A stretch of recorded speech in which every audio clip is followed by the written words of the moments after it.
நிஜமான கதைகளு சுவையோடு சுகமாக உருவான கதைகளு. குட்டி ஸ்டோரியோட ஒலி புத்தக பகுதியில் இன்னைக்கு நான் வாசிக்க போகிற நூல் நான் மந்தாகினி பேசுகிறேன். இந்த புத்தகத்தை மலையாளத்தில் எழுதினவங்க விமலா மேனன்.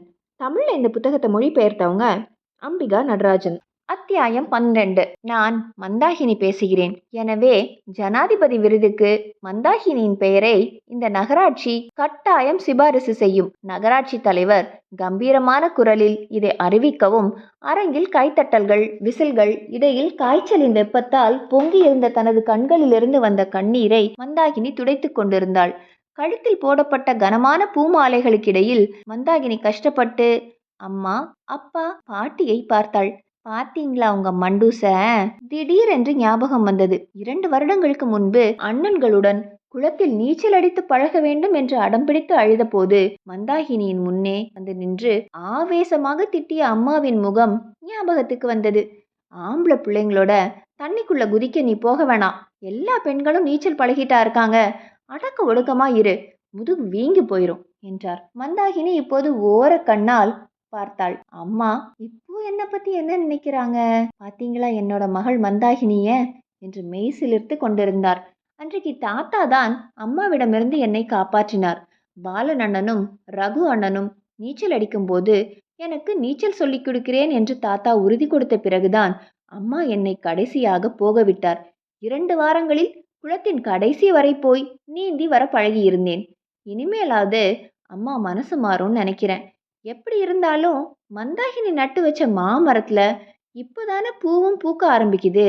மந்தாகினி சொல்வதை கேட்டு தற்போது ஆள் இருக்கிறார்கள். அடுத்ததாக மந்தாகினி உங்களிடம் 2 வார்த்தைகள் பேசப் போகிறாள். தலைமை ஆசிரியர் முகத்தை திருப்பி மந்தாகினியை கூப்பிட்டார். நான் பேசணுமா?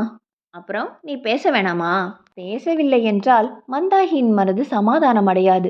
காய்ச்சலினால் ஏற்பட்ட உடல் அசதியினால் மந்தாகினியின் நாக்கு வறண்டு போயிருந்தது. மடியிலிருந்து பூச்செண்டை மேஜை மேல் வைத்துவிட்டு அவள் மெதுவாக எழுந்தாள். மதிப்புமிக்க பெரியோர்களே, ஆசிரியர்களாகிய குருநாதர்களே, வணக்கம்.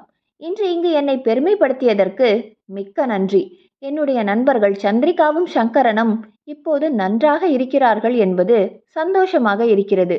இதுக்கு தாத்தாக்கு தான் நான் நன்றி சொல்லணும்.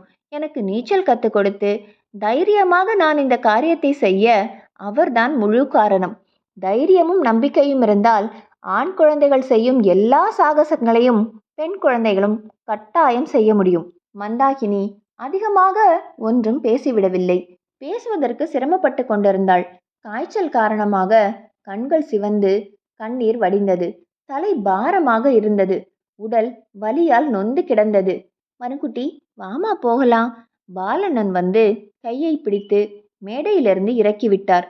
ரோஜா பூக்கள் சேர்த்து கட்டிய பெரிய பொக்கேவை நெஞ்சோடு சேர்த்து அணைத்தவாறு விழா நடைபெற்ற மேடையிலிருந்து இறங்கி வந்து காரில் அண்ணன் தோளில் சாய்ந்து படுத்த போது மனதில் ஒரே ஒரு நினைப்பு மட்டும் ஓடிக்கொண்டிருந்தது.